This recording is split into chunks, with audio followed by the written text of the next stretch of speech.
Wacha to appreciate the praise and worship. We appreciate them better than that. Praise and worship. Bwana wabariki sana na watendee mema, mmetupeleka vizuri. Bwana asifiwe. Usikae chini tafadhali. Bwana asifiwe. Ukikaa chini utaanza kulala. Nitawapa nafasi ya kukaa chini inafika, si ndio? Let us be on our feet. Bwana asifiwe. It's another good afternoon yenye Mungu ametuwezesha na ili tukue mbele zake na tuendelee na mafunzo. Bwana asifiwe. Are you ready for the teachings? Are you ready for the teachings? Amen. Mungu awabariki sana. Sasa nataka ujitayarishe hivi. Tafuta ka free space kidogo. Mwambie asonge kidogo tu hivi. Tufanye ka exercise kidogo, ugali ifike kwa miguu. Haya, umepata ka space? Sawa sawa. Sasa Ken alituonyesha kuandika coconut na mikono yetu. Sawa sawa. Mimi sitaki tutengeneze na hii kata tuandiki na mikono yetu. Unanielewa? Tunaandika mwili yote. Ndio hiyo si. Haya, tuchore si. Again. Hiyo ni si ndio? Haya, Saudi si ndio? Haya. Hiyo ni sawa. Si tunajua inafanyangwa hivi alafu unafanya hivi. Hebu fanya na mwili yako. Very good. Haya, tusafanye T. Saudi T, si ndio? Ni hivi na hivi. Haya, tufanye. Watu wanacheka hawafanyi. Haya, sasa tuiandike ikiwa yote complete, si ndio? Haya, Saudi C. Good. Saudi A. Very good. Saudi T. Very good. Jipigieni makofi mazuri. Amen. Na ninaona mmechangamka, mnaweza pata sasa nafasi ya kukaa chini. Mungu awabariki sana. Tumeingia in the afternoon session and let us be ready with our pen and paper and our ears, si ndio? And even our eyes. Tumeona kuna drawings tunaletewa.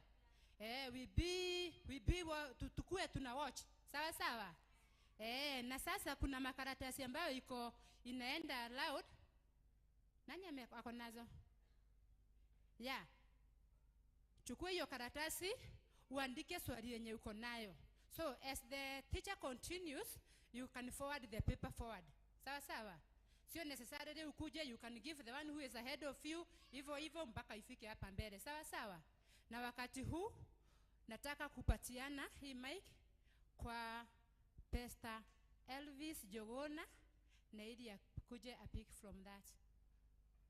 May God bless you so much.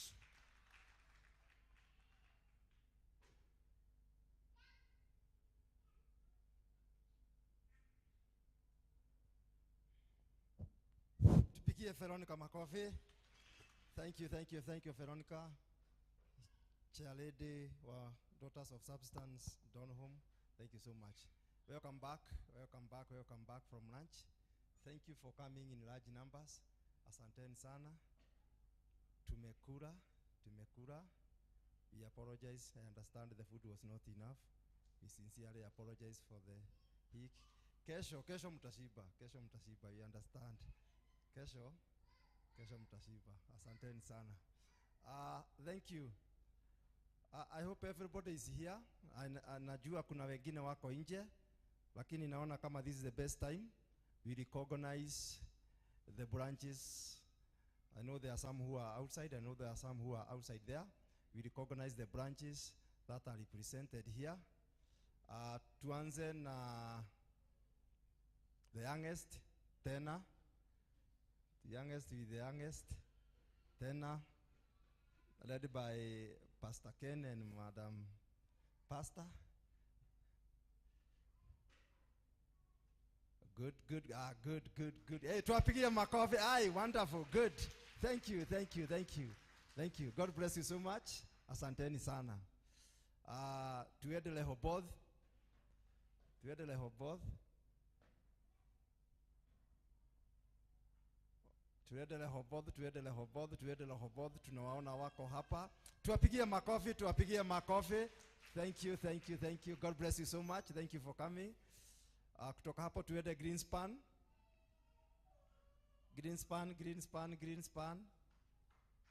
Oh, good. Tuwapigie Greenspan makofi. Thank you for coming. Tuende Donholm. Donholm branch. Donholm. Oh, thank you. God bless you for coming. Asanteni sana. And our host Umoja. Oh, wonderful. Hey, God bless you. Hey, thank you. God bless you. Asanteni sana. Thank you so much. Reverend, while you are away, tumesoma sana.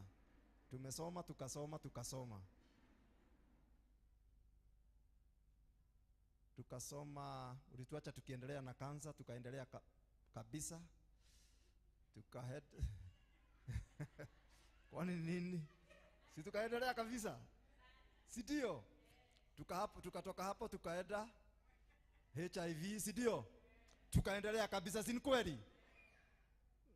Tukatoka hapo tukaenda diseases that affect the what? The what? Mnahitaji the genitals, si ndio? Diseases that affect the genitals. Si sawa? Situpigie mwalimu makofi kwa sababu anatupeleka mzuri sana. Na tukamaliza na daktari wa Radiant na atarudi. Si ni sawa? So sijui kama Reverend utatusalimia. Utasema kitu? Yes. Ndio tuitie mnenaji. Tupigie Reverend makofi. Ndio tuitie mnenaji. Yes, thank you. God bless you. Yes.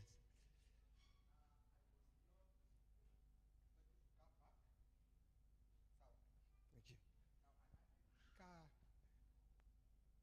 Our teacher, you come back so that utaweza kujibu maswali yote. Sasa ikifika mahali ambako leo nilikuwa nimwambia Pastor Ken leo siokei tena kwa sababu when it comes to experts medical things I know nothing. Ile itafanya ile ambayo itashinda madaktari mkuje niombe. Tumukaribishe kwa jina la Yesu Kristo. Karibu sana Jenny as you continue. Yeah. Niweza utachukua maswali yote sasa kuja uendelee kwa maswali. Leteni maswali sasa kwa yeye. Na kwa sababu ukikaa bila kumuuliza usiniulize. The only thing I'll do, kwanza hiyo ina affect kichwa kinaruka. Hiyo uende kwa kutibu, mimi huwa deal with spiritual. Asante. Thank you so much, Reverend, and thank you for welcoming me back. Nilikuanga njiani nikarudishwa. Haya, leteni hizo maswali tujibu. Hizo maswali ndizo nasubiri. Ama mwenye anaweza inua mkono aulize sawa. Si ndio? I had 2 questions here. Yes, endelea na hizo tukingojea zingine.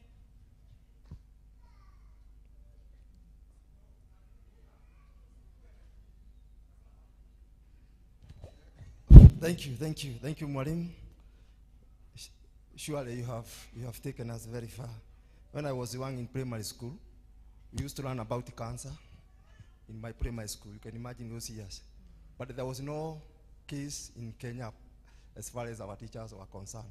They were telling us cancer, lakini hiyo disease inapatikana America. That's what they used to tell us. Yes. When I was in primary school, they were telling us hiyo sijui mtu wako nayo Kenya, iko America. Sini sawa. Recently, around 2001, a certain doctor, when we were talking, and I was in his office, was referred, they was told a girl of 21 years had breast cancer. The parents were suspecting. He said that must be a study case. Kwa sababu mtoto wa 21 years kuwa na cancer ya matiti, it's a study case. Squeeze it is very common. I was just mentioning because now these are diseases that are coming, if I'm correct in what I was told. So, now, you told us this, that cervical cancer can be prevented because it stays for a long time if our ladies go for testing every 3 years. so it can be prevented, because those germs stay in the cervix for a long time. That is okay. Then you told us that one of the risks of getting cancer ni kupata watoto wengi. Ukipata watoto wengi, you are exposing yourself to risk of getting cancer. Sasa mimi with my experience with the age, nimeona wakina mama akipata 14 children peke yake, 10 children peke yake.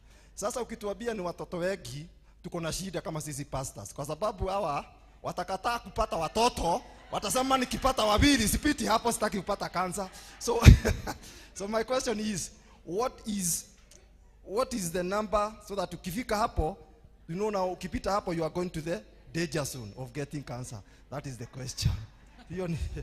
Hiyo ni moja. Hiyo ingine ya ile hiyo mtoto nilikuwa nimeuliza, hiyo ni ya watu wa Radiant. Jibu hiyo kwanza, hiyo nitauliza daktari. Asante sana. Hebu niongeze hii kabla hajafanya nini. You said the carrier of your virus, it is transmitted through sexual. Now, because a man can stay with it, how long does it stay with a man ili affect the other partner? Kwa sababu tunaweza kupata mama anaweza kwenda atibiwe but still is with the man. Maybe how long does it stay? Okay, thank you. And I'll answer, I will try and answer as much as possible. Daktari pia yuko pale atanisaidia zingine, si ndio? All right. So the first question, how many children are many? When we talk about risk, wakati tunaongea kuhusu risk, si kila mtu ni risk tu, as in si lazima ufanye nini upate kansa maana uko na watoto wengi. The idea here is, kila wakati unapoenda kujifungua, there is a lot of trauma on the cervix. Tunaeleanwa? Si mtoto lazima atokee pale kwa cervix. Lazima ikue traumatized, lazima ikue hurt, lazima igwaruzwe. Kati mwingine hiyo trauma inasababisha zile, na hapo ndio maneno huanzia. So si kila mtu ambaye ako na watoto wengi atapata cancer, but inasemekana kuwa the more unaendelea kusababisha cervix yako ikue bruised, the more inaweza sababisha cells zianze kumultiply na kuharibika. Tuko pamoja? Is that clear? So I can't say that this is the maximum you can get. But the more you go on traumatizing that cervix, the higher the chances that those cells will start behaving abnormally. So I can't say 2, 4, 6, 8, 10. No. It depends with a human being. Na venye mwili yake imeumbwa. Okay. For HPV vaccine, it's only for children, for virgins. It can only help someone who has not exposed themselves to the virus. Tuko pamoja? That's why unaona tunasema watoto 10 to 14 years. Si ambaye mtu umekaa na mzee miaka mingi alafu unaenda kusema nataka vaccine. Ushaji expose. You'll not be given. So we want to prevent our small children. The probability of us as women having the virus is almost 60 to 70%. But this virus, we said, si zote zinasababisha cancer. Zingine zinakuja tu na zinapotea zenyewe. Tuko pamoja? So don't be afraid about that.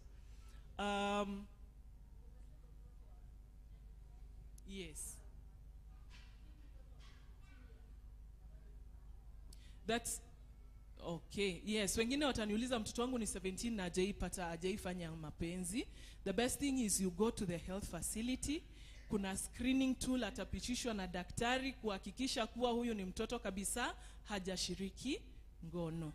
Sababu ya ministry kusema 10 to 14 ni kwa sababu research inaonyesha majority of the teenagers are starting sex at around 15 years and boys at 17 years.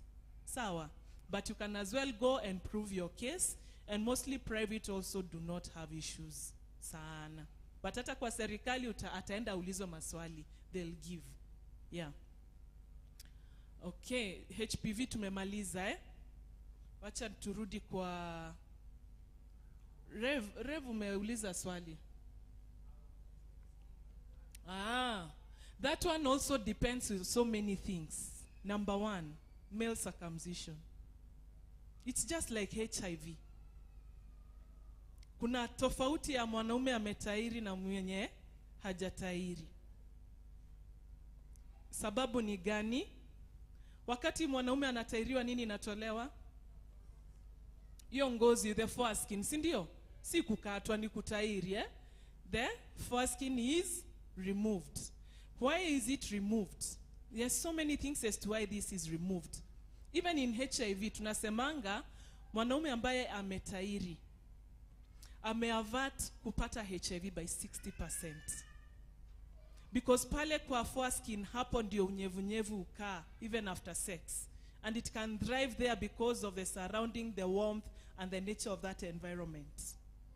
If it is bacteria, it grows more strongly because it has the warmth and the conditions favorable around the foreskin. Meaning it can stay there for long. I can't tell how long, Daktari?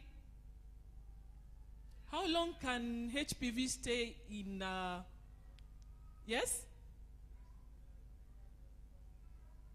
Yes. And as long as it's for a lifetime. But it will never harm you. It will never harm you. But you can imagine that foreskin is harboring bacteria, viruses. So wale ambao hawajatairi, they are usually at a higher chances of even infecting. Yes. Kwa hivyo tunasemaje? Mkienda nyumbani mtawaambia? Si mnawajua? Na msilete vita kwa nyumba. Be wise women, okay? Usiende uambie hii mimi maneno staki mpaka utairiwe. Nimeambiwa we ni hatari kwangu. Don't do that. Utafukuzwa na Rev hata kuchukua, si ndio? Okay, so before having my monthly period, I usually have a lot of pain on my right breast. But when I removed the coil, when I remove coil, the pain ends there. There are two things here, monthly period and coil.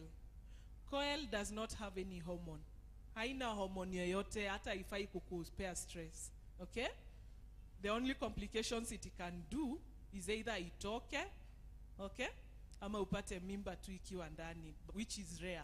Maybe haijawekwa vizuri. And of course, before mwili izoe, there is a lot of contraction of the uterus because this is a foreign body. Hii ni kitu mwili haijazoea. So sometimes you get very heavy menses the first 3 months after kuwekwa coil. After imezoea mwili, hainanga shida na haina hormone. Tuko pamoja? Most likely for you to get this pain, it's because of your hormones during ovulation, during menstruation. But if that pain persists, kindly go and seek medical attention. Enda kwa daktari umwambie hii uchungu si ya kawaida, kuna vile nahisi, ataweza kukusaidia kuexamine the breast na kama itazidi maybe an ultrasound and so forth. Sawa? Answered. How safe is the HPV vaccine? Most people shy away because we presume it is not safe. It is safe. We have not had any complications around HPV vaccine. It is just there to ensure you don't get the virus that causes cancer. Haijakuwa na effects, na ingekuwa nazo tungekuwa tumeelezwa. It's very safe. So take your children. Si ati unafikiria maybe huyu hatapata mtoto ama nini. Hizo zingine zote ni myths. It is very safe for the adolescents and young people. On average, kindly advise on how many times in a year should one visit a nail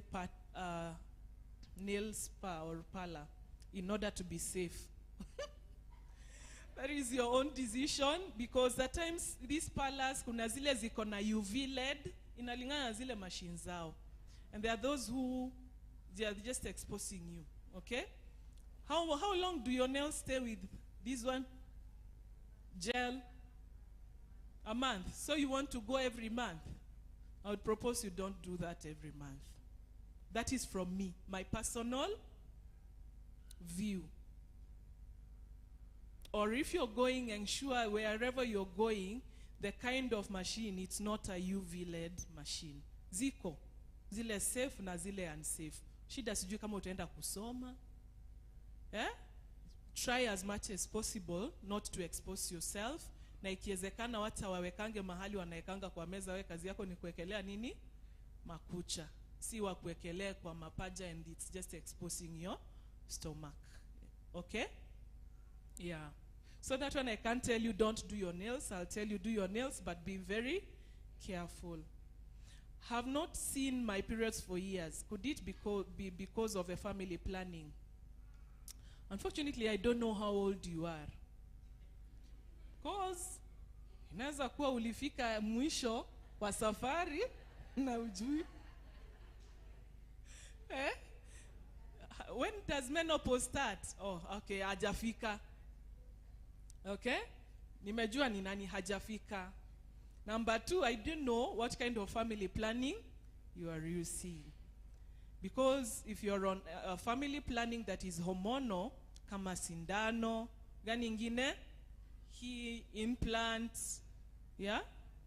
Inaweza sababisha ukose kuona periods, which is normal. Na ile siku utaacha ukitulia kidogo menses itarudi tena.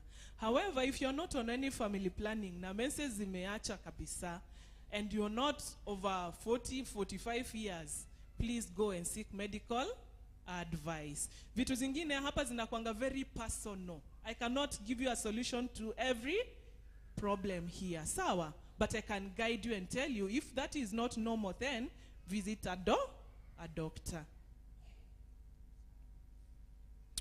What is the relationship or the link between oral sex and esophageal cancer? Oral sex and cancer, yeah, throat. Researches are still going on. There is so much theories around oral cancer. Si hata tunaambiwa Waluya ni chai moto, sijui mursik, ya Wakalenjin, so many theories. But however, I've not seen a research that has passed it that actually oral sex is a risk too. However, remember, if it is oral sex, all I know is if any type of sex that is not protected can lead to other infections, okay? Yes, to infections. But now in relation to cancer, I can't really tell. Daktari, do you have any answer to that?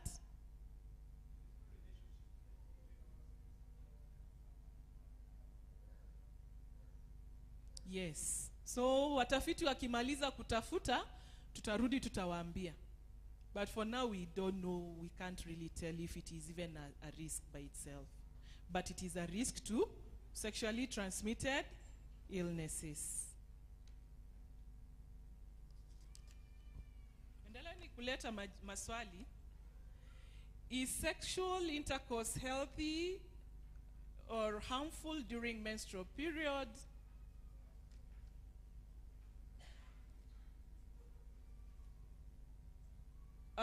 For this one, yes, thank you for the questions, because these are questions you sit and you really don't know how to ask them. Yes? Yeah, you're living with spouses, some will never understand that you're on menses, right? Haki yao ni haki. Ni haki yao kweli? It's not. Yeah? I know the Bible says your body is his. So he does anything he wants with it. Yeah? Hey, apana, there has to be consensus. Sindio? Hey. Anyway, there has to be a lot of negotiations here. However, what I can say is, of course, there is some risks involved. Especially if there is any transmission of infections. However, if there are no infections, it does no harm. But do you know if there is an infection? Because that time, your cervix, your vagina is it is very inflamed. Okay? yani iko na, it is easily teared, si ndio? It can easily tear. Inaweza pata tu vidonda haraka. Number 2, this is where blood is involved. In case there is any infection, like which one? HIV. Sio unapatiana directly. Gani ingine? Actually all infections. Kama ziko kwa damu na sasa ni damu inamwagika and someone is coming through, it's very easy to transmit the infections. Otherwise, if you prove that there are no infections and you don't mind having some bruises, it's fine. Hiyo nakuachia, lakini daktari akona jibu hapo. Hello, can you hear me? Yes. Now, there are some women who get their periods after every 2 weeks. They're having a period, like it comes for 2 days, it goes. So, au kuwakataza sex, italeta vita kwa familia. So what I say is, if it is one sexual partner, and mnajielewa, hakuna mtu akona ugonjwa, it's your man, you're the one, it is an understanding between you and him. If you're comfortable and he's comfortable, you can have sex. Usually we recommend that you don't have sex, but if your periods are very irregular and you can stay weeks, months without having sex, then you will not keep your marriage. So again, it's an understanding between you and your partner. Plus also, like my colleague is saying, if it's different sexual partners, then the risk of getting infections are so high. Yeah. Thank you for the clarification. Yeah, and to those who have a lot of irregular menses, go and see the doctor. Sindio? Ideally, your cycle should be after 28 days, not every week. Yeah? Wacha kumaliza pads kwa supermarket. Enda hospitali. Okay? Yeah. Can a young girl of above 14 years be vaccinated? That's one I've answered, right? Okay. I use injection as family planning but do not receive my periods. Is it normal? What have we said? It is very normal. Is it normal for 8-year-old girl to have some discharge? And how do you deal with anxiety? Those are 3 things. So 8-year-old girl having some vaginal, I want to imagine it's a vaginal discharge. Is that normal, Daktari? Now, it's not normal, but there is something we call vaginosis. Vaginosis ni vile there is an overgrowth of candida ama, because uko chini tuko na normal flora, normal bacteria, normal microorganisms. So unaweza pata mtu akona overgrowth ya hiyo bacteria, then they will start having a discharge. So you first of all see this child's hygiene, anaweza kuwa anaosha huko chini na soap, which causes some bacteria to overgrow while other bacteria die. So it is not normal. They should come and then we examine them. But first of all, as a parent, angalia vile anaoga. Kama anaosha huko chini na soap, you encourage them to wash with plenty of water. Like I said, the only area we wash with soap is the anal area, but the vagina, it's plenty of water. Yeah. Mulifunzwa hiyo? Yeah. So huyo mtoto tafadhali mpeleke kwa daktari ndio ajue kama ni discharge ya kawaida ama si ya kawaida. And how do you deal with anxiety? That is for you? Anxiety? Yes. Now, anxiety, you have to develop a network, a social support. But firstly, we need to know which kind of anxiety. There are so many anxieties. They are called phobias in another language. So you may be having anxiety for that. There are some people who have, they don't want to be dirty. Others, they have anxiety for security. Others, it is PTSD. PTSD, we said something wrong has ever happened to you. And now you feel every time you have an impending doom, something may happen. So we need to know which kind of anxiety it is. Then we give you a social support system. For example, your husband has to understand that you have a certain kind of anxiety to help you through that. And then talk therapy with our counselors and psychologists can help you overcome anxiety. Otherwise, anxiety is not good. It can cause you heart issues. It can cause you hypertension. It can cause you not to do anything, to travel, to do anything for yourself because of phobia, because of fear. So we have to first of all identify which anxiety it is, and then we can give you a social support system. That is your husband, relatives, friends. And then also you can talk to a psychologist or a psychiatrist. Aya, si tumejibiwa hiyo. Asante. Can family planning cause cancer? Can you talk more about family planning? Yeah, there is no proven relationship between family planning and cancer. It is not there. So the stories that we hear people saying that, okay, to me a family planning utapata cancer, they are not there. However, we talked about hormonal imbalances. Some of these hormonal imbalances are natural. Someone is is having a condition called PCOS, that is polycystic ovarian syndrome. So they have some hormonal imbalance. They can't even get pregnant. So that one can predispose you to cancers like of the ovary, endometrial cancer, but not directly. What actually family planning does is to tell your body you're pregnant. Even for the people asking whether you're not menstruating when you are using family planning. It's because most of the family planning methods are telling your body you're pregnant, uko na mimba. So kama uko na mimba huwezi menstruate tena, si ndio? So that's why you can't have menstruation. Now, after telling your body, people who are having actually pregnancy would be getting cancer because what is actually increases progesterone in them. They would be getting cancer because in pregnancy, the progesterone is high. So most of the family planning methods are increasing progesterone and hence telling your body that you're pregnant, you can't get pregnant again. Therefore, in conclusion, I've not found any studies that relate family planning with cancer. Aya, amesema hivi. Kuja tujibu maswali pamoja huku. Kuja unisaidie tafadhali. Sawa. Ingine nita-interpret na Kiswahili, si ndio? Sawa. Aya, so hiyo mlishika. Aya, sawa. Na naona pia kuna yule anauliza anaweza deal na hormonal imbalance namna gani.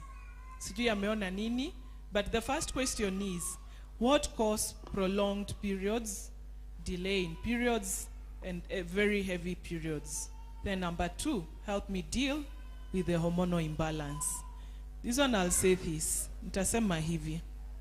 Ni ukweli umegundua kuwa uko na hormonal imbalance na ndio sababu uko na periods mara hauna, mara iko very heavy, lakini chanzo, sababu hapa tunaweza shindwa kujua kwa sababu inaweza kuwa maybe uko on a certain hormonal family planning method, si ndio?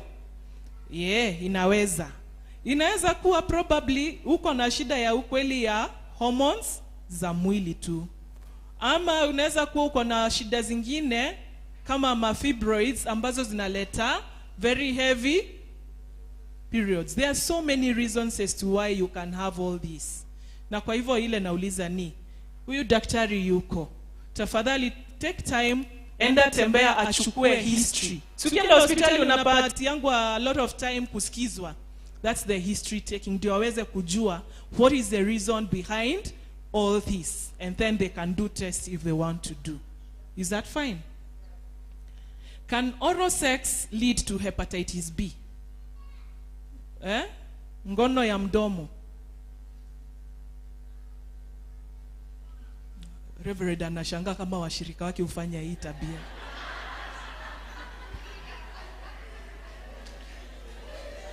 Ameangalia chini. All right. Hepatitis B can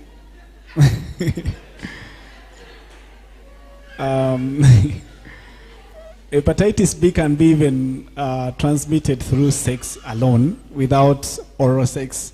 So any form of contact where there is an exchange with body fluids, at a sweat, any form of contact, you can get hepatitis B. So kufika kwa oral sex utakuwa umeshapata, si ndio? Umeshapata. Hepatitis B is very very Contagious, transmittable, yeah. contagious. Ile kushikanisha tu body fluids anywhere unapata. Okay? So yes, oral sex can also, because it's sexually also transmitted, right? Because there is exchange of fluids. Sijasema muachane na oro. Mi sijui.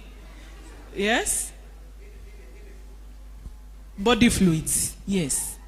It is that contagious. Hata kissing, okay, kiss mtu Even mwenye ako na kissing. hepatitis B utapata. It is very contagious. Yeah. Haya. So unaweza vaa condom. Can you stay with coil without having sex? Can you stay with, is it coil without having sex? Any infection? I have seen two things here. Watu wako na coil huku wameishi miaka mingi na hawaendi kutolewa na haiwasaidi. Because there is another one who has said, there is one who has talked about coil kama iko na shida ikikaa sana kwa mwili. Ye haitumii hata ilipita miaka ya kutolewa. Why are you living with a foreign body? Yes? Hiyo ndio kwanza ameuliza kama inaweza leta cancer. We mbona umekaa nayo hiyo miaka yote? If you're not using it, ilipita 10 years, hata ulipita menopause, bado uko na coil ndani, inafanya nini kwa mwili? Enda utoe. Don't have those chances of just having a foreign body, because of course mwili inajua this is not my part, this is not mine, you know. So usikwe na hiyo risk, enda tu utoe. It's simple. Enda tolewa, si ndio? Hatusemi inaweza leta cancer, but hakuna haja ya kuweka kitu foreign kama hauitumii. Let me add something. Now, the materials used to make the coil also have an expiry date. You understand? There's so many women who have come to us kutoa hiyo coil imepita miaka, and then you find that the plastic you see the coil has the metallic and plastic part, then there is a string, then unapata string imeshakatika, so you can't access it until we take these people to theater, give them anesthesia, that is the hiyo dawa ya kupata ganzi ndio tutowe hiyo coil. So don't run such risks. Don't even think about cancer. Like umeambiwa kuja tutowe when it is due. Everything has an expiry date medical. So expiry date umeshaambiwa 10 years, toa after 10 years. Haya, tuko pamoja. Usingoje ndio uende upate daktari haioni, imeshikana na nyama za mwili imejificha, sasa uanze kwenda theater kutolewa kitu ungevurutwa tu tunyuzi chwa itoke. Sawa? Mbona mtu akimaliza kunyesha mtu hutoa uchafu za brown like 2 to 3 days after kumaliza hedhi? This is normal, okay? It's part, unajua ni lining ya uterus, ni hiyo lining ya ndani ambayo inabomoka kila 28 days, inabomoka, inajengwa after 28 days. Isipopata fertilization of ovary and sperm, inafanya nini? Inaporomoka. Ni ukuta tu unaporomoka. Wakati ukuta imeporomoka, kuna of course the menses plus akoka lining, very thin lining, it's very thin. So baadaye ndio inakuanga sometimes hata mwisho inaenda ikitoka, ndio hiyo uchafu tu. It's only that it is red but it imekaa kwa lining, so it's just brownish but it is a bit dark red. Okay? So that is normal. Are there chances that if you live with coil for a long life, it can lead to cancer? That one I've answered. I've stayed for more than 6 years, no sex. Can one get the HPV vaccine? No. You're not a virgin. You did it a time ago, and you know HPV can stay in the body for years. You know, long life. So please, you can't qualify. You don't console yourself, you're not a virgin. I'm very clean, no discharge, except the time of monthly period. Is it normal? No discharge throughout the cycle until periods come. Now, there is a normal discharge that a female body has. It is clear, odorless, hakuna harufu. Now, sometimes it may stain the panty, sometimes it may not stain. So I don't think that's a problem. It's a normal clear discharge that always cleanses the vagina, and it's there. Most of the women have it. So some of them, it may be a little bit much that it wets the panty kidogo, but some people don't realize it. So I don't think that's a problem. Yeah, it's not unless you're talking about another discharge tujui, but the normal discharge, you might be having it but you're jui, so it's okay. Yeah, it's very little. Sometimes inakanga tu kuju kwa cervix. Daktari akifungua naiona, lakini your panty is dry at times. Aya, penye nilishonwa after kuzaa nasikianga uchungu wakati wa periods nikiweka pads na kuna fura. Have you understood that? Yeah, that one has to come to hospital, yes, because it may be something called endometriosis. Now, ile lining that mwenzangu alikuwa anasema yenye inanyesha wakati wa operation, it can be seeded somewhere by seed. I don't know, unaweza waambia seeding, kutoa hapa kuweka pale. During the operation, it can be seeded somewhere, and hence during menstruation, even your lining and a menstruate, some people inaweza kuwa kwa ngozi ya skin.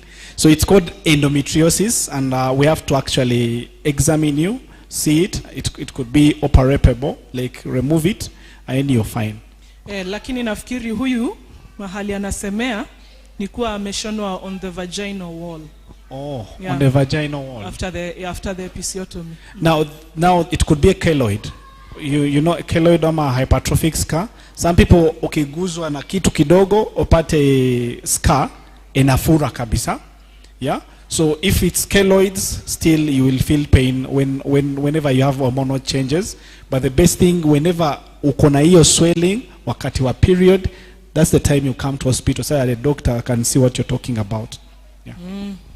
Yote ni daktari aone vizuri, aelewe ni nini hii kufura, inafura kiasi gani na ni pande gani, ni pande zote ama ni moja, hiyo mambo yote sawa sawa. Keloid ni kama wale wanatutoboa masikio, si wanamea kitu huku, ama hata umepata wanaume wakienda kinyozi mahali tu atakatwa kidogo kuna fura kitu that's the keloid.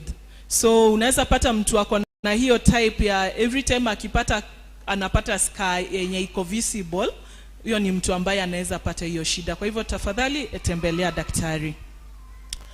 How can one know that she has high estrogen? I think that one tuliongea. When washing a client in a barber or a salon, is there any danger handling an infected person? Do you want to mean HIV?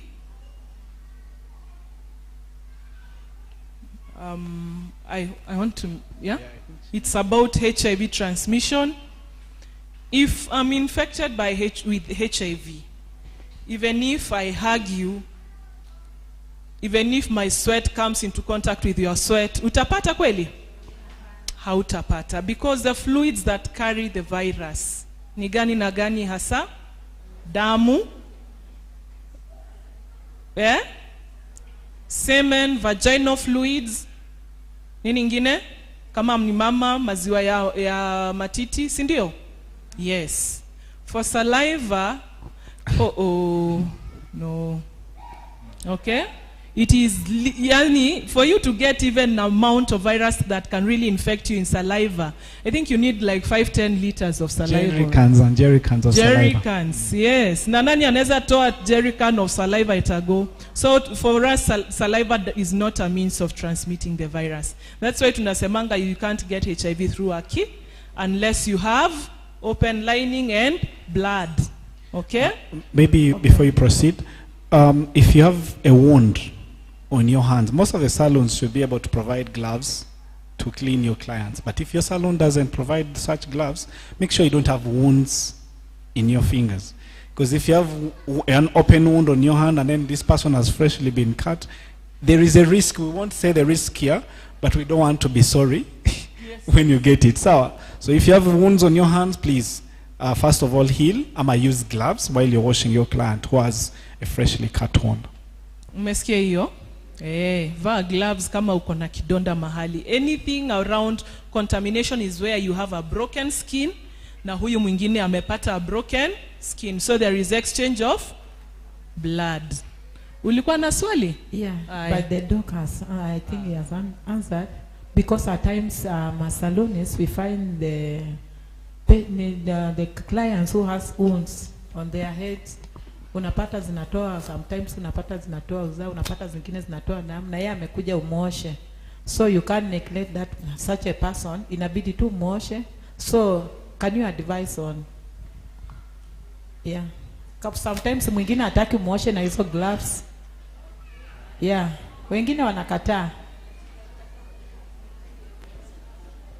I think it should be your salon's policy. Kama mtu atake kuosha na gloves, huyo asihudumie. Si ndio? Because protection ama safety first before you serve any other person. So protect yourself. Kama ataki, tafuta mwenzako mwenye anaweza, wewe ujitoe. And then also, like I've said, you need, if you have any wounds on your fingers. And then some of the salons nowadays use very hot water. You find female wanashika very hot water. Hata kama hawana wounds, hata kama walikuwa na kitu iliwaguza kidogo, that hot water just opens up your skin. You understand? So I would advise that you shouldn't use a very hot water to wash. Even your clients actually sometimes wanaruka kwa bath, kwa sink.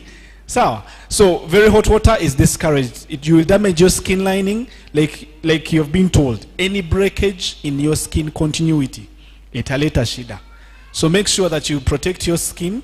If your salon has gloves, make sure you use them. Kama ni lazima uzitumie. So because hata kama hakuna usaa inatoka, you don't know the blood of that person. Yeah. Umeelewa hiyo? Na unasikia kuna mpaka hepatitis. All right. And I think this is the last one unless we have others there. Does Jadel, the 5 years implant, make one lose feeling for a man? Advice on the same. What can one do? Just talk about hormonal contraceptives and feelings for a man. Yeah, it is true. Most of the hormonal hormonal family planning methods zinapunguza what we call libido, the appetite for a man. But naturally, let me even stand for this one because I'm married and my wife uses ile implant. Naturally, women hawakwangi na hiyo appetite until a man has to marinate them. I don't know kwa Kiswahili na kanda wanakumarinate. That's when you get appetite. But now for this one, if that's the family planning that you're comfortable with, then knowing that it reduces your appetite for your husband, you should actually be emotionally prepared. When he makes effort, you just also try on your side. Because most of the time sex happens in the mind.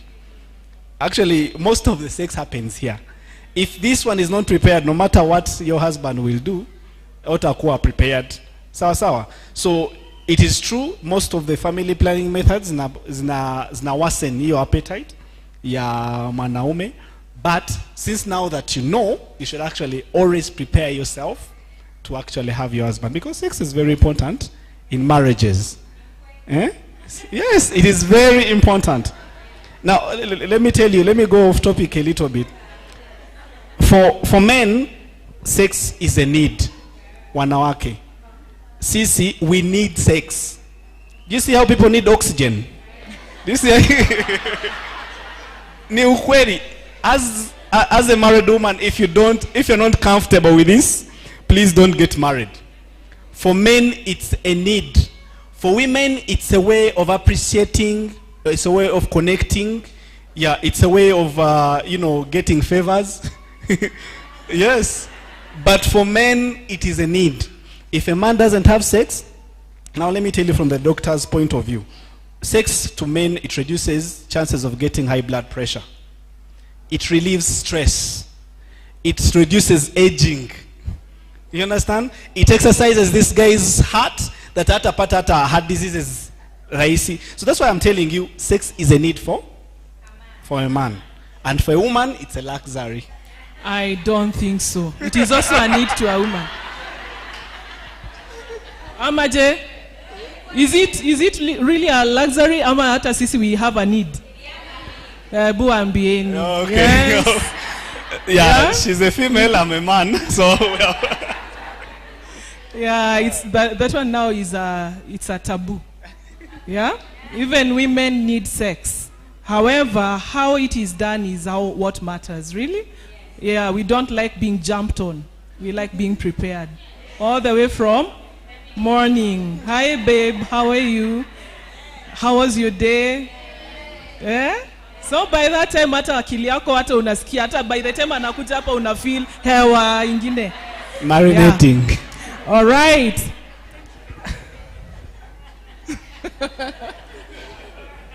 All right, so that is a topic for a whole day. Sex. Yeah. Hi.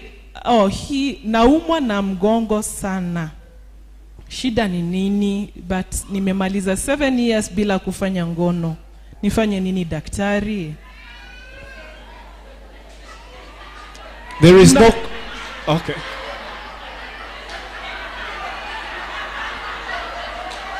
Wacheni kucheka.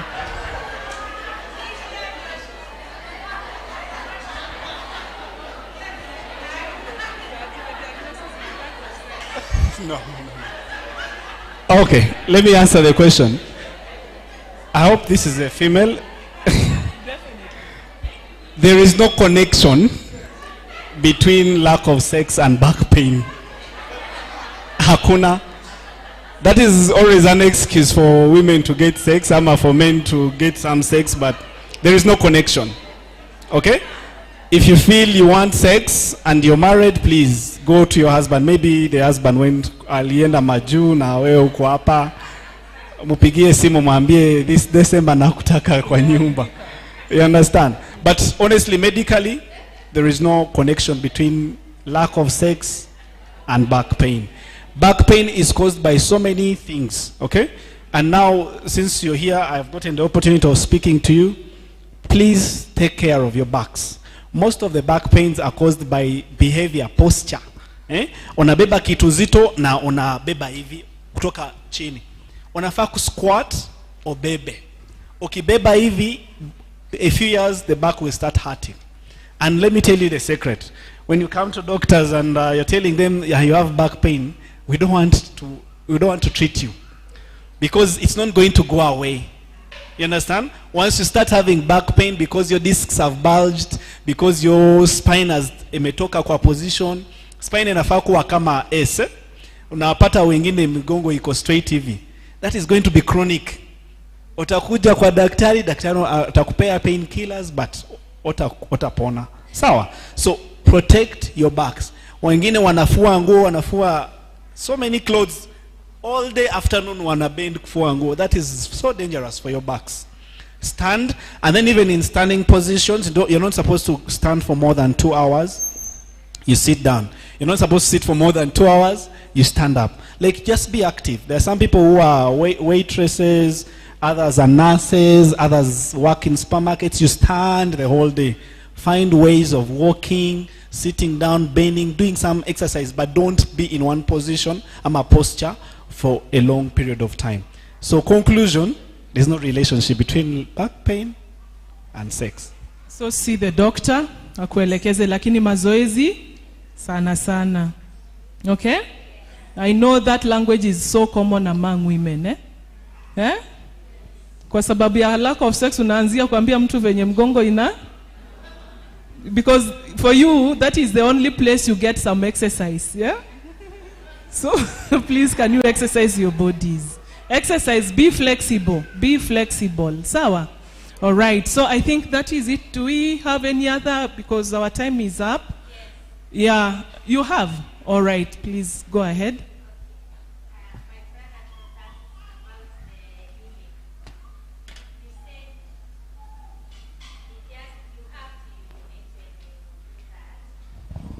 When you have sex, you mean? Mm-hmm. What about if it's not there? Where will it come from? It comes from drinking water, sister. If the whole day you haven't drunk water, you won't expect miracles after sex. And then one thing I need to tell you is that wakati, are we together? Hello? Okay, first finish, then I answer the question. All right. First match. Oh, okay, cool. So I was saying that wakati mumemaliza sex, you're done with sex, urine can take long to come. Because once you're engaged in sexual activity, the other system shuts off. Ya mkojo. Ina shut off kabisa. That's why mwanaume hawezi urinate here. I don't know. Hawezi urinate in your vagina. It's not possible. That's how God made it. Eh? The other system shuts off. So be patient. Be patient. If you're not seeing it, open the tap. You look at it, you will get the urge of urinating. It works. Don't laugh. It works. You get? But as a must. Now it goes back to you. During the day, have you drunk enough water? Kama oja hydrate, you won't get urine. That's obvious. Yeah, you should urinate. There is no single time your bladder is empty of urine. It's not there. Urine is always produced. The kidneys are always producing urine. Then the bladder stores. So at any one point, you must have some urine. Okay? But in vile, itachukua muda kidogo kutoka wakati mumemaliza sex. By? I told you it increases the risk of getting UTIs if you don't urinate. Do you know small babies? Take an example of small babies. If you didn't accept wanaume, small babies wanakaa kwa na diaper yenye iko na pupu na inaenda kwa vagina. But very rarely you hear that they have gotten UTIs. Do you know why? Because wana pee every minute, wanakojoa. Unaona? Every minute utapata hiyo diaper iko wet. Wana flush every time. You understand? So even you need to urinate. Ukisikia kukojoa, please enda kojoa. Usiseme choo ni chafu. Yenda okue, you be very careful and then you urinate so you don't get a flashback. Na msidanganyange ukipata sijui ukipata UTI, it's not that you use the dirty toilet. You understand? Actually the risk of getting UTIs from dirty toilet, it's very minimal. Unless you get flashbacks. Okay, kojoa alafu hiyo maji ekumwagikie. Sorry. Okay, I think I can add on. You told us the other time, ukatuambia if someone wants to urinate frequency, you should take a lot of water. If you know you are going to have sex, it's good to take water before. Kunya maji, if you finish mkojo itakuja. Na zile fluids zingine wanaume wana complain you're dry. And you're thinking that there is something bad, but you don't even take water. You get? Your body will. How will your body produce fluid? And then useme wewe uko dry, unataka madawa. Hatuna dawa ya dryness, tutakupatia KY uende utumie. Sawa? I think that is it. I think you've learned a lot. Si ndio? Haya, tukitoka hapa tunaenda kununua chupa za maji. All right, thank you so much. Thank you so much. So we have eaten in the time of the pastor, but I think let me conclude in the next 5 minutes. Sawa. Swali. Okay, I have a question. Okay. Hiyo swali imeulizwa hapo. And according to me, I thought it is ladies who are not married wameuliza hiyo swali, or the husband died or you are single. Wanasema ya kwamba you have stayed there, so some who are faithful. Amekaa miaka 6, miaka 7 having no sex. Na sasa mimi kuelewa kwangu nimeelewa ni wale hawana wanaume wanauliza hiyo swali. So wasaidie daktari. Sijakuelewa. Wamekaa okay, walipoteza wa bwana, si ndio? Sasa hii wamekaa miaka 6 bila sex. So wanapata back pain. No. it's okay if you want to have sex that way, and you have to have a reason to have sex at all costs. But medically, we do not relate having no sex and back pain. It's not there. If it is research, please bring us the research, even as we are still learning. But in my medical experience, I've not seen that. I've not seen that yet. So, and then unasema bila kupata, bila kulala na mwanaume, lakini unafanya kazi ngumu, unabeba vitu nzito, there's so many other explanations as to why you're having back pain, other than some of you, even it's weight. By the way, weight, having your BMI so high, overweight and obesity can cause joint pains, can cause back pains, not necessarily lack of sex. Okay?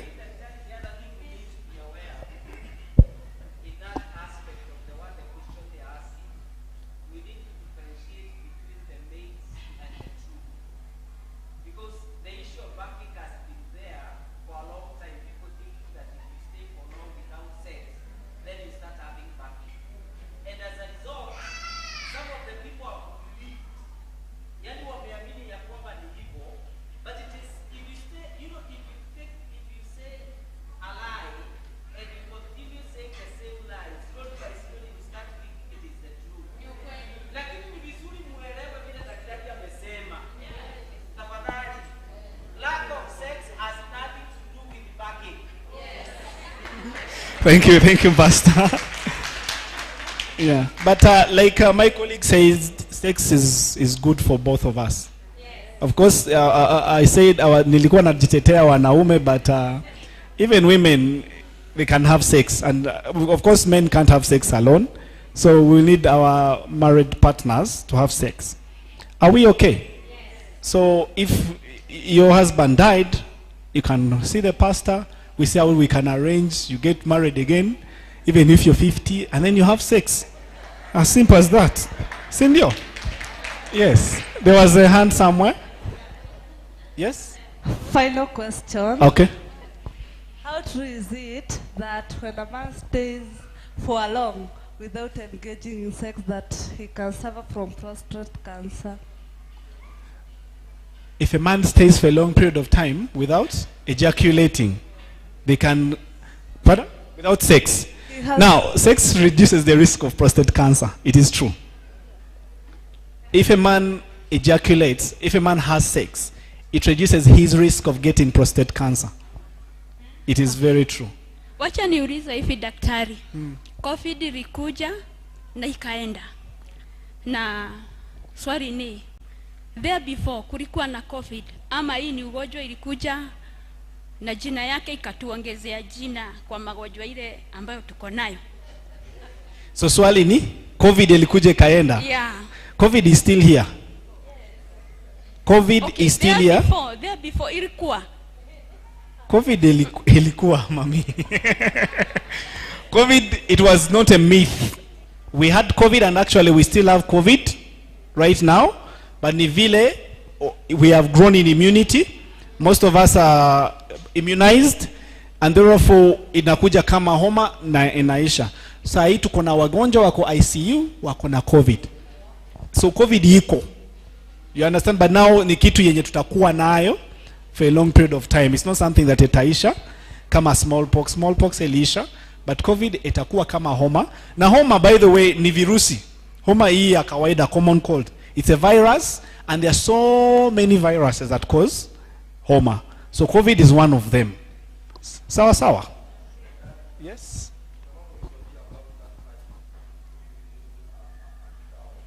Yeah, the 18-year-old girl.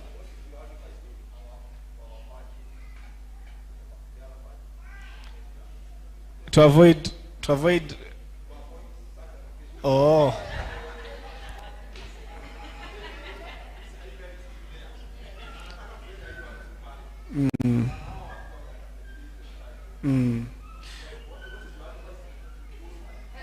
The definition of virginity, and let us listen very well. The definition of virginity is not the availability of the hymen. No. And fathers, listen to me. the definition of virginity is not the availability of the hymen. The definition of virginity is when someone has not had sex, has never had sex. That's the definition of virginity. Those hymens sometimes break even without having sex. Actually, most of the women who go to get married when they are virgins, they don't have hymens. And it doesn't mean that they involved themselves in sex. That thing, normally, it is just a thin membrane. Ata endesha bike, you can lose it. And doesn't have to come out with blood. Sawa sawa. So, medically, that hymen is there. It does, in our African traditional society, it used to represent virginity. Na lazima mutu amwage damu after sex for the first time. It's not a must. Sawa sawa. So this was an abnormality in this one young girl. It is one of the cases. Their hymen was thick, and that is something alizaliwa nayo. Si kila mwanamke ama every girl atazaliwa na. There are several types of hymens. They are different.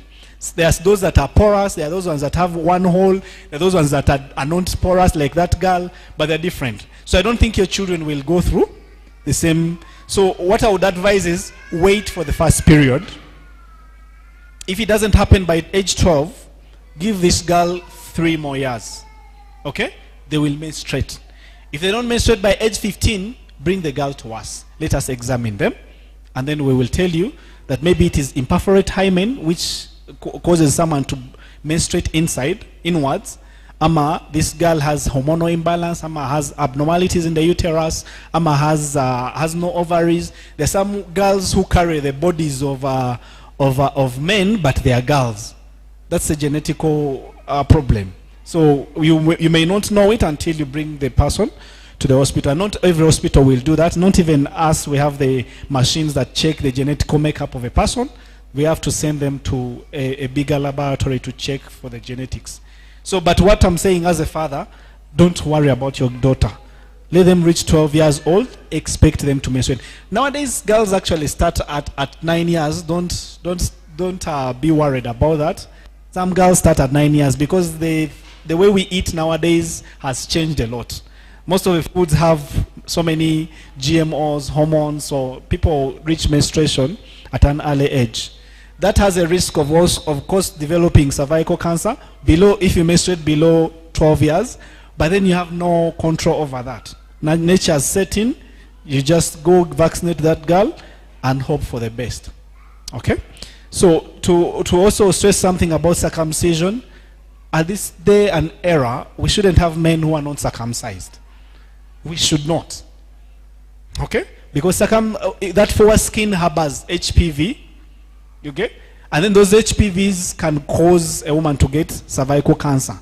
And then it harbors several conditions. For example, if you circumcise alone, you can reduce the risk of getting HIV by 60%. Why? Because the foreskin has hardened. Usually for an uncircumcised guy, the foreskin, the glands that are iyo kichwa ya penis, inakuanga na skin yenye iko so light kidogo that during that friction of sex atapata vidonda kidogo na wewe umepata vidonda alafu you exchange fluids, you get HIV. But just circumcising, you're reducing the risk of getting HIV by around 60%. Because the foreskin will harden and there will be the trauma will be reduced so much during sex. So let's have men circumcised. If your man is not circumcised, advise them. Give them incentives. Don't attack them and say, please circumcise, or otherwise we will not have sex. Sawa. Just have them incentives, let them get circumcised, and then you will be happy. Sawa. So I'm concluding UTIs, and then most of the things that I wanted to talk about, we have talked about. I'll talk so little about fertility, and then we will be done. So we talked about, I answered the question about vaginitis and vaginosis. They gave us a presentation of discharges. I've told you there is a normal discharge for women, and that's one, by now you need to know that it is there, it's normal. It's colorless, odorless, it haina harufu, na inakuanga kila wakati. So that one is actually normal. But sometimes you can actually get what we call vaginosis. Women wash their vaginas with soap. Why? Why do we wash our vaginas with soap? Please, that discharge yenye nimewambia, it already cleanses your vagina. Okay? So, clean with plenty of water. Plenty of water. Okay? Clean and clean and clean until you're satisfied. Some people will clean for 20 minutes. If you can afford, please do. But just clean with plenty of water and you're okay. Your anal area, you can clean with soap. Because there is a fecal matter, so you have to take it away. Okay? But your vagina, plenty of water. Don't clean with soap. So if you clean with soap, some people use Dettol. Some people use vaginal cleansers. I don't know what they benefit from that, but we don't recommend them. You understand? If you clean with soap, you destroy some bacteria that is supposed to be down there normally. Okay? Every part of your body has normal bacteria. You understand? So you clean with soap, you're destroying those bacteria. The next thing you see, you're having some whitish discharge. So that one can be vaginosis. And therefore what we tell you, you change your behavior. And then the other thing is people put on very tight pants. It's nature ya siku hizi wanawake wanavaa tight pants. They don't breathe. You find that, like you were told by my colleague, that bacteria loves moisture. You understand? You stay very wet down there, you're just growing bacteria. You understand? Because of your sweat, and then down there it's very hot. You're putting on tight pants. You're putting on your souvenir knicker for 3 years. You understand? You will get bacteria, you'll get vaginitis. You understand? And then we said, if you can, please change your knickers every 6 months. If you can. Change your knickers every 6 months. And then also, put them in the sunlight. Sunlight has UV rays which kill bacteria. So put them in the sunshine, let them dry in the sunshine. Not musiweke kwa bafu. So fertility. Now, infertility can be primary or secondary. Okay? For primary, infertility is a person who has never had a child. And this is defined by having sex, unprotected sex, regular sex, for a period of 12 months without conceiving. Usiseme that nimekosa kuconceive na bwana wako anaenda safari. 3 months hayuko, anarudi after 2 months, alafu unatafuta mtoto. You won't get pregnant that way. So, and then you let your husband stay home for 12 months. Having regular sex, unprotected sex, and then if you fail to conceive within those 12 months, then there is a fertility problem. Okay? And then there are so many causes of primary infertility, like hormonal, genetics, anatomical. Those ones we will have to evaluate them in the hospital. Come to hospital, and then we will see. But the other issue that people don't look at is men. Men sometimes do not have quality sperms. You understand? They don't have quality sperms. Some sperms don't have tails. Some sperms are fewer. You see that every time a man ejaculates, releases about 2 million sperms. About 2 million. And those ones are all targeted for 1 egg. 2 million sperms. But in case a man releases even 100,000 of sperms, they are not enough. Because not all those survive. In the race to go and find the egg, they don't survive. You understand? So if you have a low sperm count, it can be a reason as to why you're not getting your wife pregnant. And it's not a solution to go outside. First come with your husband, we check you. We check your husband's sperm quality and quantity, and then we can tell you that the problem is with a woman. Sometimes actually it's with a man. Men are equally responsible for infertility as women. Sawa. So the other thing is secondary infertility. Secondary infertility, umepata mtoto but unakosa kupata wa pili ama watatu. That's secondary infertility. Umewahi pata mtoto. So that one can be caused most commonly by inaitwa infection ya tubes, salpingitis. Okay? You've heard of unaenda kwa hospitali wanakuambia uko na ugonjwa inaitwa PID, pelvic inflammatory disease. Most likely if ukipatikana na PID, ni wewe umekuwa na so many infections, I mean STIs, not even UTIs, so many STIs, some of them have gone untreated. Now, STIs start from the vagina. You get a vaginitis, that is inflammation in your vagina. Umekaa before bila kujitibu, imeenda kwa cervix, cervicitis, imeenda kwa uterus, you get? Imefika kwa tubes. Now inafika wakati na everything in your pelvis is inflamed. So we are not specific that you have infection ya hapa, but tunasema PID. PID is one of the causes of secondary infertility. And once your tubes are blocked, you may find that the sperm cannot reach the egg, and therefore you get infertility, secondary infertility. Sawa. Then of course your hormonal changes. Yeah.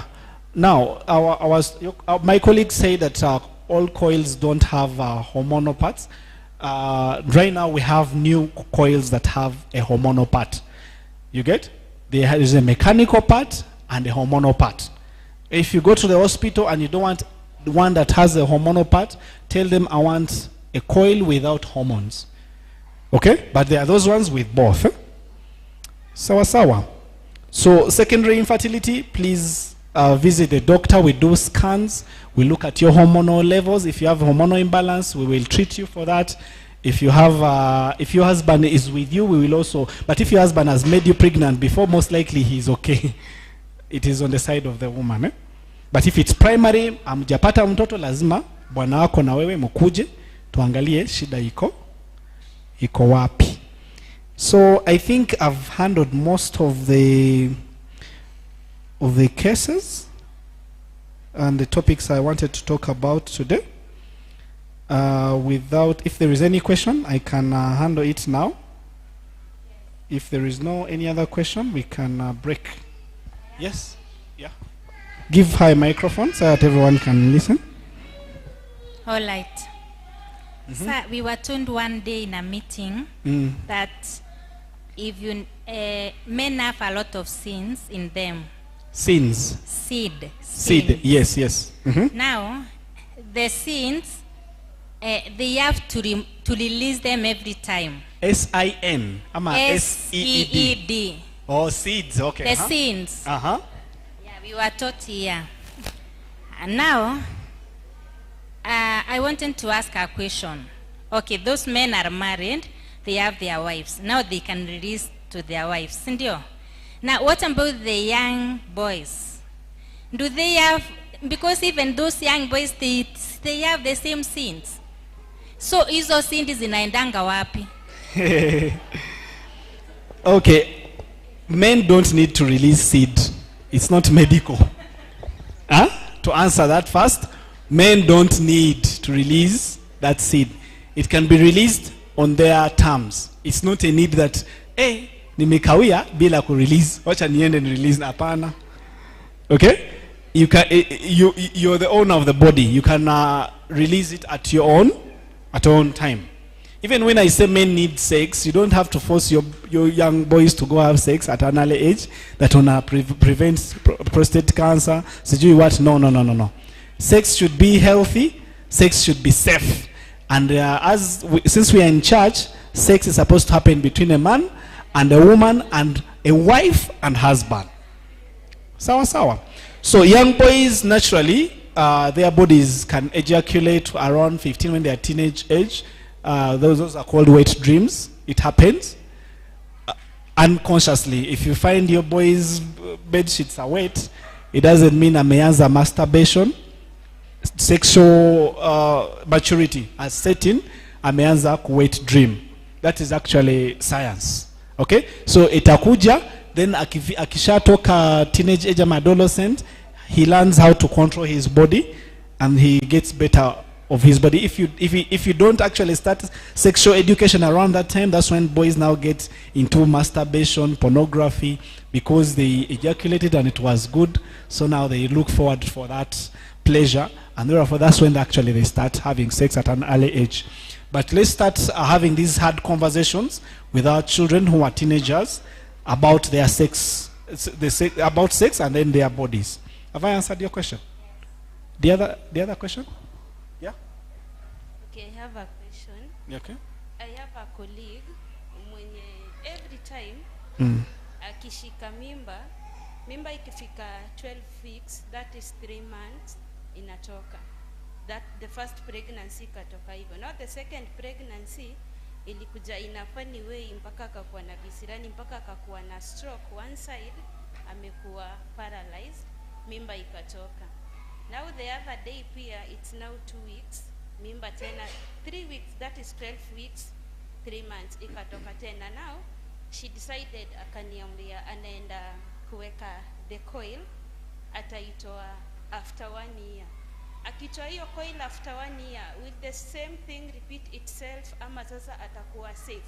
Sababu every 12 weeks inatoka, until even the doctor at Nairobi Women's wakamwambia akuwe na bed rest, and she did everything, totally everything, na still at the end of the day hiyo mimba ikatoka.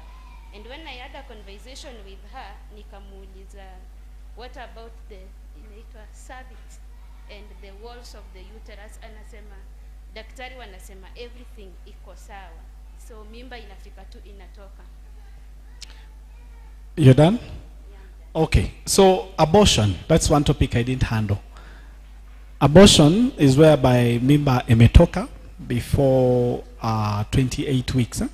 That's an abortion. After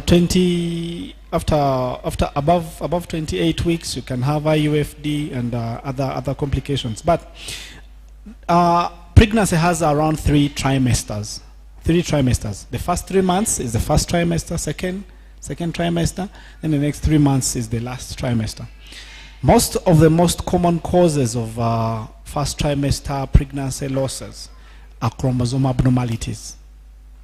Chromosomes ni proteins zenye zina carry genes.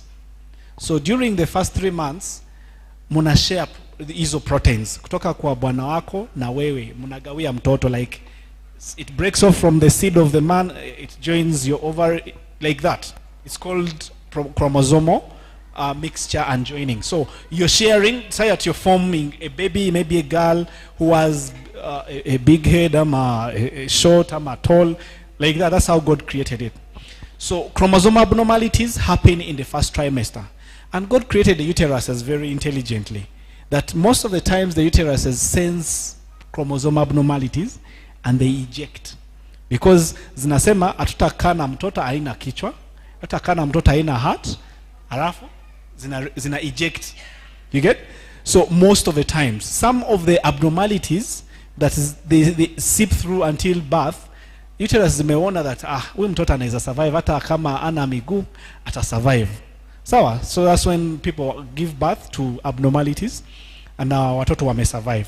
So one of the most common causes of first trimester pregnancy losses are chromosome abnormalities. Now, why we give folic acid kwa watu wenye wako na mimba is to prevent those chromosome abnormalities. You understand me? That's why we encourage mothers, ukijua uko na mimba, that's the first day you go and start clinic.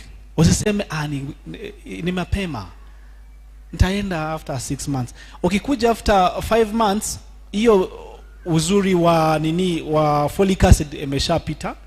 Even when we encourage you to take it until birth, but chromosome abnormalities zenye tulikuwa tunataka to avoid umesha miss. Kama ni abnormality mtoto ameanza kupata, lakini si kusema that usitumie, because also there are some other conditions called spina bifida, where someone has a hole at their back which continue forming even through second trimester. So when you take the folic acid, it prevents such things from happening. Are we together? Now, your colleague, it's a unique case that every pregnancy she gets, she loses. The other thing about first trimester is that ukipata mimba, there is a hormone called beta HCG. That's the one that maintains your pregnancy. That's the one that causes you morning sickness, vomiting in the first trimester. You get? But wakati ukiendelea, progesterone takes over to maintain your pregnancy. So some women can have beta HCG, then wakati wa kuswitch from beta HCG to progesterone to maintain your pregnancy, their progesterone levels are really down. So that's why they end up losing these pregnancies. So that patient, we need to see their medical records, their hormonal studies during when they get pregnancy. What are their hormonal levels? What are their progesterone levels? Have they taken folic acid? Most likely, Nairobi Women's is a very big hospital. Wamekuwa followed up by gynecologists.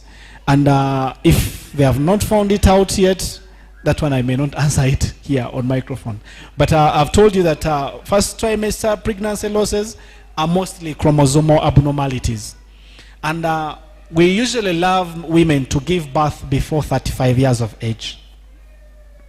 Tuko pamoja ama niite interpreter? Mumesikia hiyo? Mujifungue before miaka 35. Sawa sawa?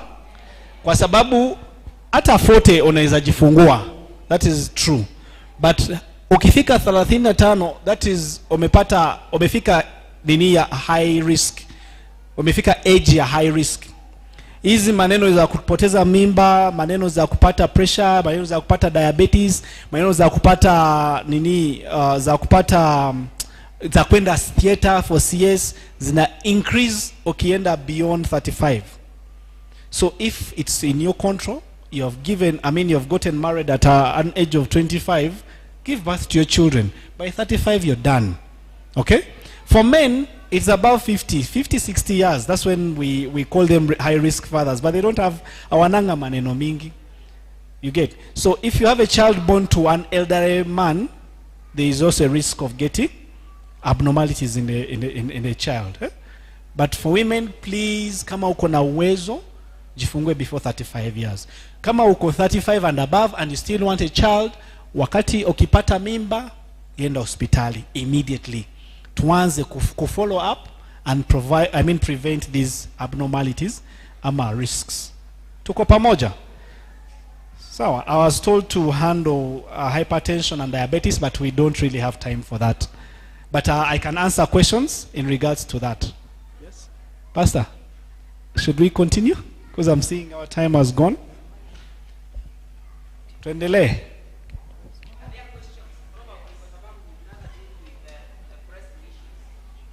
Okay.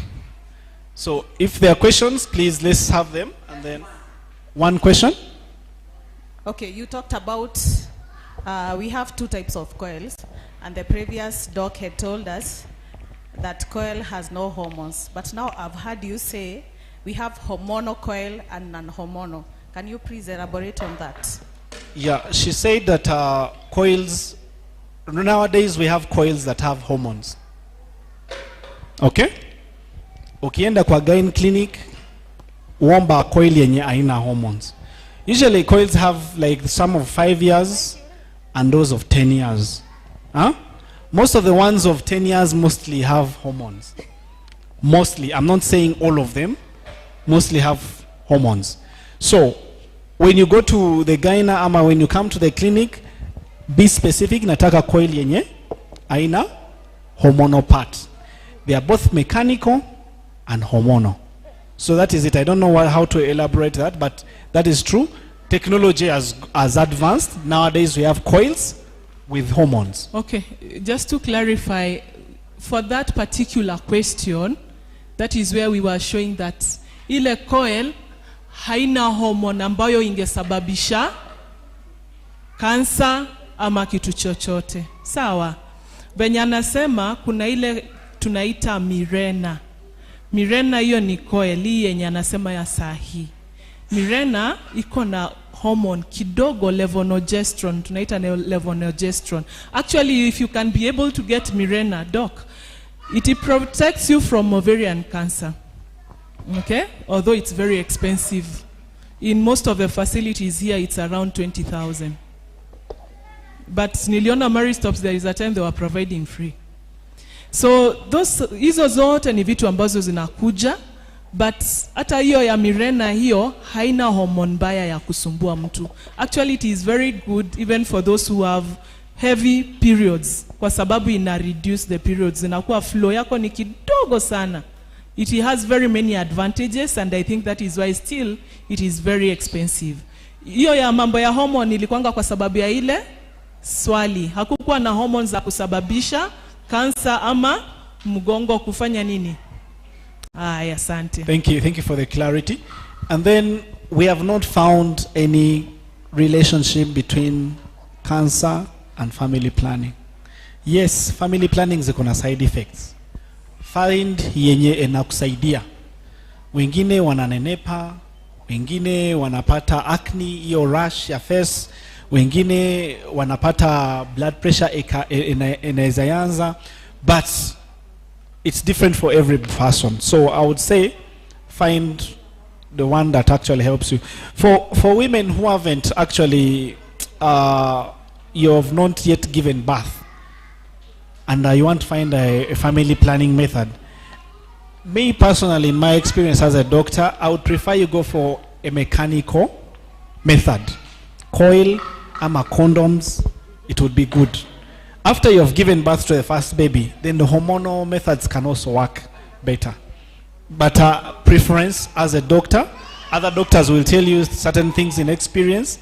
I would prefer for a person, kama you have entered marriage and you're not yet ready to have children and you want to keep yourself, we can use the mechanical methods, condoms, ama coil yenye aina hormones. If you give birth to a child, your hormones have stabilized, you can use the hormonal methods. Any other question? Yangu ni kwamba hii family plannings tunasikia hata nayo iko na side effects zake, na sana sana I don't know whether it is myth, it is reality. Inaweza fanya kidogo okay, sijui kama depo inakuanga ama ilikuja ikachange ikakuwa kitu ingine, inaweza hata sababisha ukose mtoto. How true is that? It is not true, it's a myth. Family planning doesn't stop you from getting pregnant. It stops you from getting pregnant wakati unajitumia. Wakati umetoa, you are supposed to get pregnant. In a period of 3 to 6 months, you will get pregnant.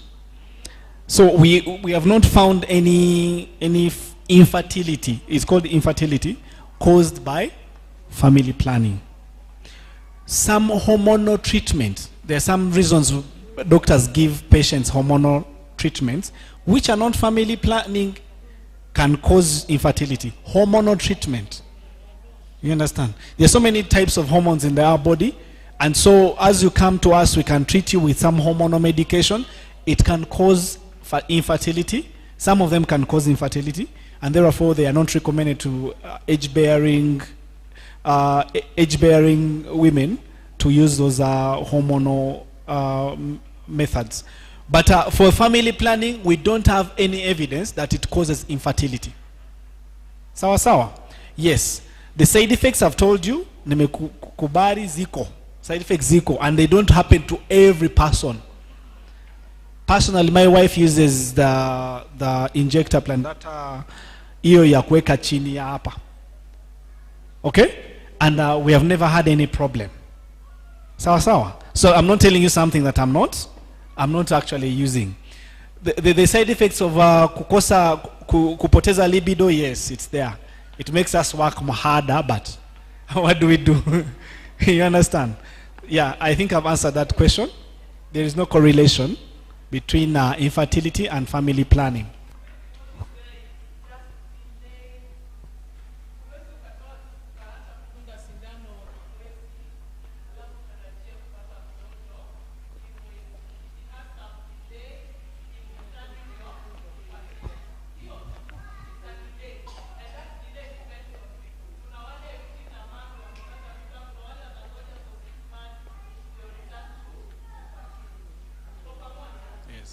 That's why I said 3 to 6 months. So that is very true. It can delay until your hormones go back to the normal. Ukipata menstruation yako ya kwanza, you're back. You can get pregnant.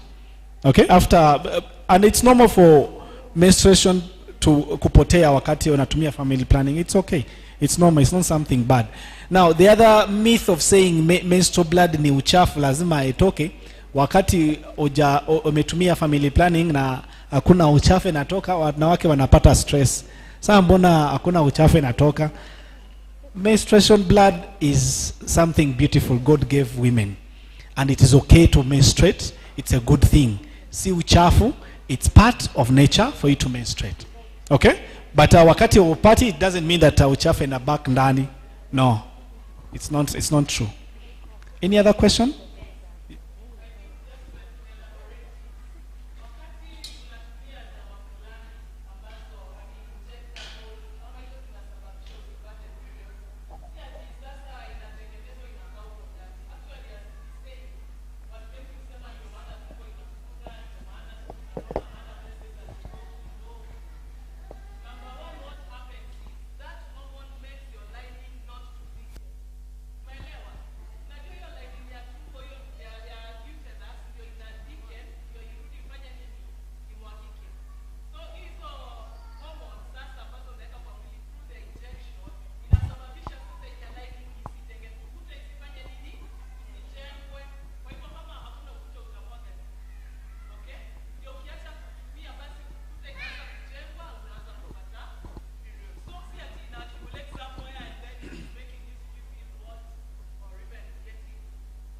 Fat.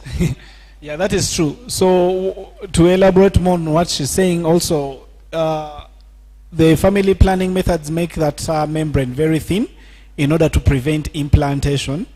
Once the baby has formed, the zygote has formed, if the egg has been fertilized, it has to implant. Inafaa ku attach kwa ndani ya uterus.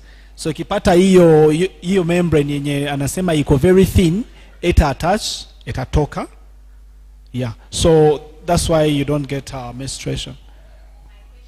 Pastor, mi nitaendelea until you stop us, so niendelee. Sawa, yes? Yes?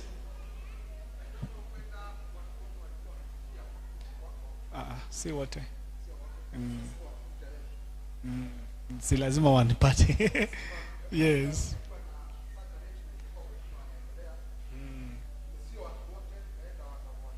So maybe I can leave my sister to answer some questions. For those that you can't answer, let them come to hospital.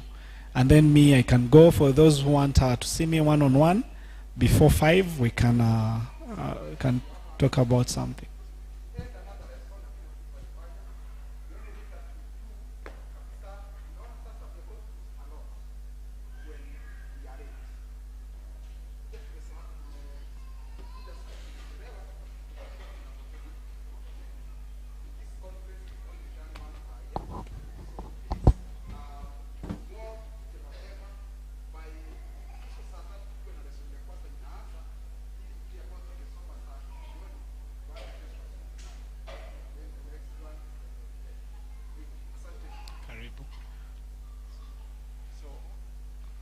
Come and take over. I go see.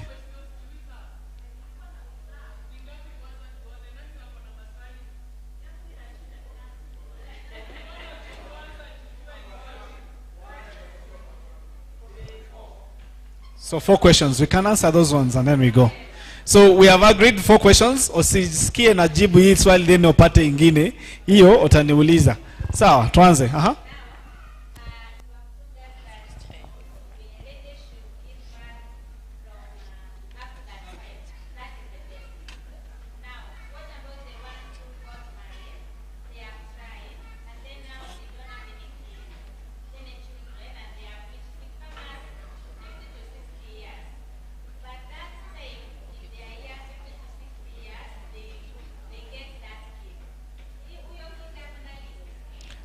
Of course, risks are there, but don't forget, you guys, we are children of faith.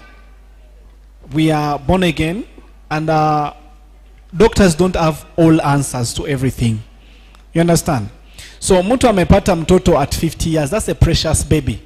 As doctors, we will do everything that you get a healthy baby. But most importantly, it is God. It is God. Once you pray to God. Si Sarah alijifungua akikuwa miaka ngapi? 90 years. Na hii maneno ya high risk ilikuwa that time. Sawa sawa. So I would answer that question and say, ukipata a very precious baby, enda hospitali. We will do everything in our powers. And since you're also a Christian, you pray to God to maintain your pregnancy.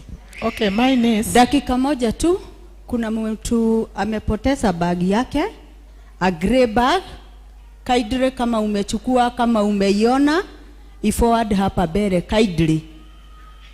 Missing bag, a grey bag. Iangalie kama uko karibu nayo, ipatiane hapa mbele. Asanti. So please remember to visit the hospital for further examination and then to tailor this talk to a personal level. So I've answered one question, 3 more. Yes? Okay, mine is, why is it that when you remove family planning, most of the women, they overbleed, or when they have that, immediately they have that family planning, they do bleed? Why? So if you remember, my colleague answered some of those questions, but I can repeat it. Family planning methods bring changes in your cycle. Some of them work by thinning the membrane, the endometrium, which is shed every month. Some of them work by telling your body you're pregnant, increasing the progesterone hormone. Some of them work by preventing ovulation. Preventing ovulation. So the way the cycle is made of menstruation, are we together? The way the cycle is made of menstruation is that ovulation sets the pace for when to bleed and when not to bleed. Do you understand me? So some methods that prevent ovulation, sorry, I'm easily distracted. So where were we? Some methods zina prevent ovulation, and I've said ovulation sets the pace of when to have the menstruation. So ukipata hakuna ovulation, you have something called anovulatory menstruating. Niyo hiyo itakuja after every 2 weeks. Niyo hiyo itakuja ekose kupata like kustop, inakuja like for 3 weeks and inaendelea. You understand? So it's because of the family planning. Hiyo si yako, hiyo method si yako, kuja etolewe ama esimamishwe alafu tukupatie ingine. Then my colleague talked about the coil. The coil usually in some people causes very severe cramps and can cause heavy periods in some patients. Like I said, all these side effects are not for everyone. Not everyone experiences them. So gently ama patiently tafuta family planning yenye inaweza kusaidia. Kama umejaribu zote na zikusaidii na bwana wako anaweza jicontrol, ufanye withdraw method. It's also a method of family planning. It's not reliable. Usiseme daktari alisema tufanye withdraw method alafu nimepata mimba, wacha nipelekee mtoto. Hapana. So it's not a reliable method, but for some people, I've seen couples who do the withdraw method at the point of ejaculation. The man pulls out and ejaculates outside. And then safe days are also there for people who have regular periods. The first 7 days after your menstruation are safe. And then also the last 7 days towards your period are safe for regular periods. If your period is not irregular, most likely safe days are not your method. Sawa sawa. Then condoms, yeah, people in church have prohibition, have reservations about condoms. It's up to you. If you can actually use them, it's okay. It's not sin to use condoms, and family planning methods are not sin, by the way. So pills also need someone who's committed to akumbuke kumeza hiyo tembe kila siku, asisahau, ndio itakusaidia. So look for a method that works for you. But yes, these side effects you're talking about, they happen in family planning, some family planning and in some people. Any other question? The last one? Mimi nilikuwa nasema daktari alituambia tukitumia microwaves iko na cancer. Sasa nilikuwa nauliza kwa sababu tukipiga ugali ya jana tunachemsha inakuwa fresh. Sasa hiyo microwaves tuko nazo kwa nyumba tukatupe ama tufanye aje? Ni daktari mgani wa leo ama wa jana? No. You got her very wrongly. Eh? Ako pale. Alisema hizi UV lights za nails. You get? UV lights za nails ndio ziko na shida, but si microwaves. You understand? Microwaves themselves, okay. Wakupatie mic.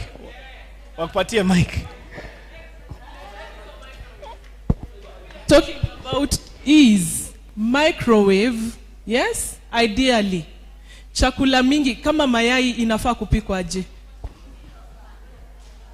Yes? So what is happening nowadays? Everything we are throwing in the microwave. We are not eating healthy foods because we want instant, to cook instantly. Yes? We eat uncooked food. We don't get the benefits of those foods. Yes? So avoid as much as possible the microwave generation. We are not saying you throw away your microwave. It's for warming food. It's not for cooking, just for throwing everything. It doesn't cook well. Sawa? Usiende kuuza.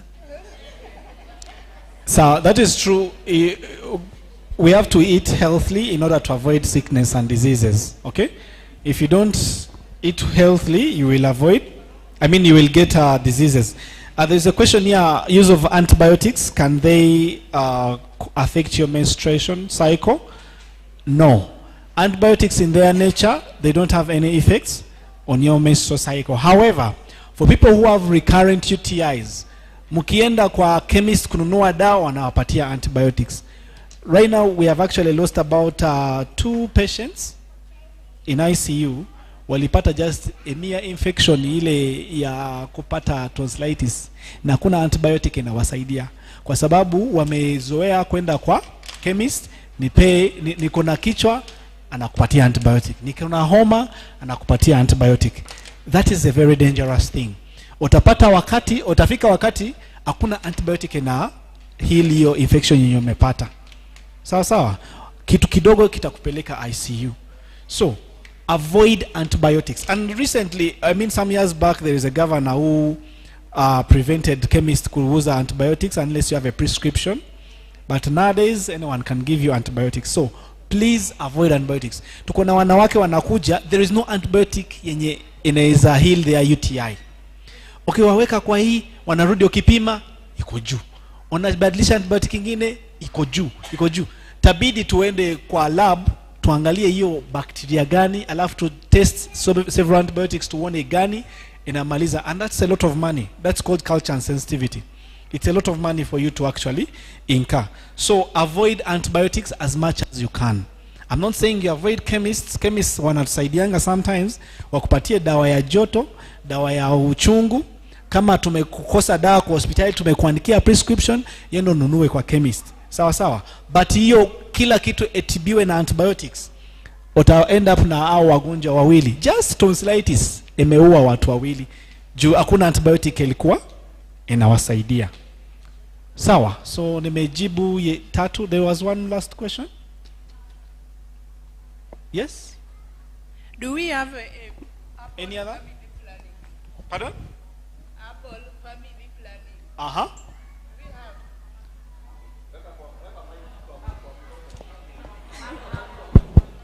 Hapo kwa family planning? Yes. Uh-huh. Do we have a herbal family planning? Do we have? I'm not getting the question. Herbal. Oh. Sorry. Nilikuwa nasikia hapo kwa family planning. So, yeah, there are herbal family plannings are there. And sometimes zinasaidia watu. But me as a doctor, I don't recommend any. It doesn't mean that they don't work. But for us, we don't know how they work. That's number 1. We don't know under which dose it works, because most of the medicines we use have a herbal background. But now they are tailored in doses, and there are side effects that are written, that are known. And if I give them to you, I can defend them. You understand? But for herbal, we don't know the doses. We don't know how the herbal family planning work. But they work for some people. I've found so many patients when you wanatumia herbal na inawasaidia. But me, I can't say go and do a herbal family planning. The next question will be, which herbal family planning are you recommending? And I'm not going to recommend any. Sawa. I think tumemaliza. Asante sana. Mungu abariki.